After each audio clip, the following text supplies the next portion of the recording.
I have the privilege today of welcoming Ms. Afeni Shakur.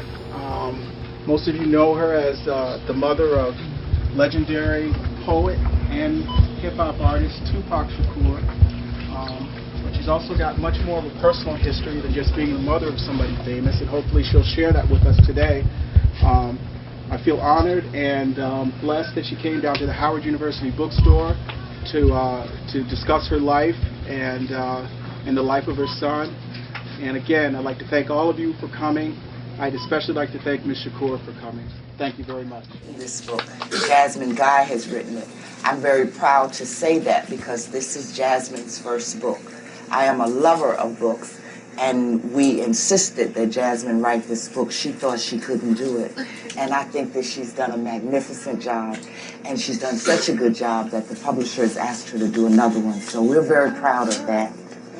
So now what I'm going to do is I'm just going to read, this is kind of distracting, but I'm going to read a chapter from the book, and it happens to be my favorite chapter. It's really the end. I'll leave the gore and the rest of it for you to read at home, okay? Rise. Out of the huts of history's shame, I rise. Up from the past that's rooted in pain, I rise. And that's a quote from Maya Angelou. The first in line to siphon Tupac's money was Billy Garland, also known as the sperm donor, the father Tupac had never known. Tupac was 23 years old and was already famous when he met Billy for the first time in 1994. He was laying critically wounded when Billy showed up at his bedside. Tupac talked to him a little bit, and during the encounter, Afeni sat quietly in a corner on the carpet, giving space to her bedridden son, at the same time letting Billy know he did not have the full floor. Oh yes, and Billy showed up again in 1996 at the Las Vegas hospital where Tupac lay in a coma.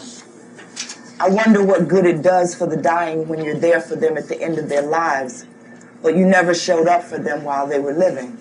As far as Billy Garland goes, he seemed to have popped up out of nowhere, at least from where I sat. I knew of the men who had raised Tupac, who had loved Tupac. I had heard all the stories about Tupac's Uncle Tom and his stepfather Matulu, but I had never heard the name Billy Garland mentioned. I had heard all the when Tupac was a baby stories, and Billy Garland's name had never come up. Legs was mentioned, this tough, colorful street dude who respected Afeni and loved her little boy. Took him to the barbershop in McDonald's and called him his son. I had heard about Legs, but not Billy Garland. It was Crooksy who painted Afeni in Tupac's first bedroom when Afeni moved in with Glow, and there was Tupac's godfather, Cochise, who wrote him loving and careful letters from prison all through Tupac's growing up.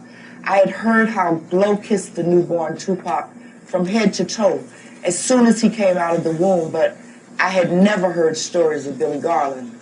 So when I heard the news that Billy Garland was making claim to Tupac's money, I wondered how this man could stand in a courtroom in front of strangers and say he was this boy's father. I wondered, as I heard of this absurd lawsuit, how he could hold his head high enough to even see his way into a courtroom after not living one moment in the child's life. I wondered how he could take the tears of a grieving mother, as tough as that mother may be, and flaunt those tears in front of a judge and lawyers and say, I want some of what's left for her, for myself. It's incredible that a person who has never provided anything for a child, as that child grows up, would try to take what that child has made for himself on his own.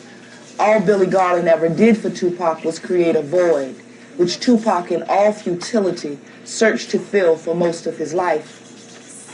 So one of Afeni's first trials after Tupac died was to go up against Billy Garland. Fortunately, she was ready. By now, having been warned by Jada and me, she had a team. She had lawyers, Donald David and Rick Fishbein. She had an accountant, Jeffrey Joyner, who began sifting and sorting through Tupac's layers of financial madness. And she had Deloitte Touche, the firm that audited Interscope records and located Tupac's outstanding compensation.